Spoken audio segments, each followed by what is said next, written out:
Florence, est-ce que tu peux nous parler de ce que tu as entendu et quelle est ton impression sur le changement climatique et qui es-tu tout d'abord? Florence, on ne t'entend pas.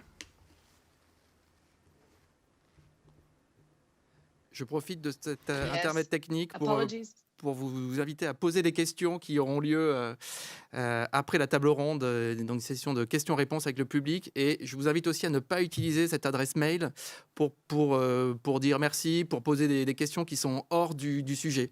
Merci beaucoup. Florence, à toi. Merci, désolé.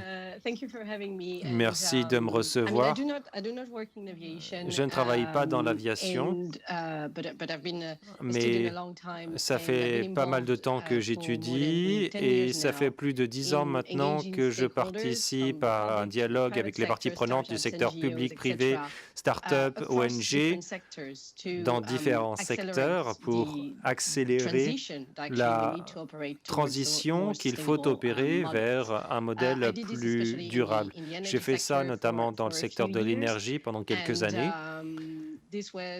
Et après avoir commencé à travailler dans le secteur commercial en étudiant les tendances et les données pour le tourisme, eh bien, j'ai décidé d'étudier le développement durable en plus de mon champ d'études précédent parce que j'étais de plus en plus conscient de l'urgence climatique.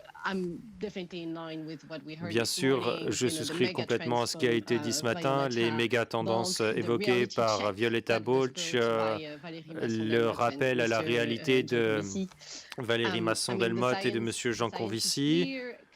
Les faits scientifiques sont établis, le changement climatique existe, il faut lutter contre le changement climatique ensemble, donc tout le monde doit participer. Le fait est qu'on voit des engagements de la part des pays, de différents secteurs, de différentes industries, donc tout le monde commence à réfléchir à sa façon de participer pour transformer son modèle économique, mais le problème c'est qu'il y a un sentiment d'urgence qu'il faut vraiment faire entrer en ligne de compte et donc adapter le comportement. Et ça, bien sûr, c'est quelque chose que je m'applique à moi-même et que ma génération, bien sûr, s'applique à soi-même pour que l'on puisse espérer de continuer à prendre l'avion après 2050. Olivier, tu me demandais ma relation personnelle à l'aérien. Moi, je représente une génération qui est née, qui a grandi avec la démocratisation de l'avion. Et puis, je viens d'un secteur assez privilégié. Du fait de l'emploi de mes parents, j'ai fait beaucoup de vols long courriers quand j'étais petite, parce qu'on déménageait tous les 3 ans. Donc, pour moi, les avions, c'était une porte sur le monde qui ouvrait de nouvelles frontières, qui m'ouvrait de nouvelles vies, de nouvelles frontières. Ça voulait dire aussi rentrer chez soi et garder le lien avec les amis et la famille, et ensuite avec mes différents amoureux. Et puis, c'était aussi une ambition. En ayant été exposée à cela quand j'étais petite, dans les années 80, je voulais être directrice d'aéroport ou bien pilote d'avion. Ce n'était pas un rêve pour beaucoup de petites filles à l'époque. Et ça vient du fait que j'avais été exposée à l'avion et à cette technologie aérienne.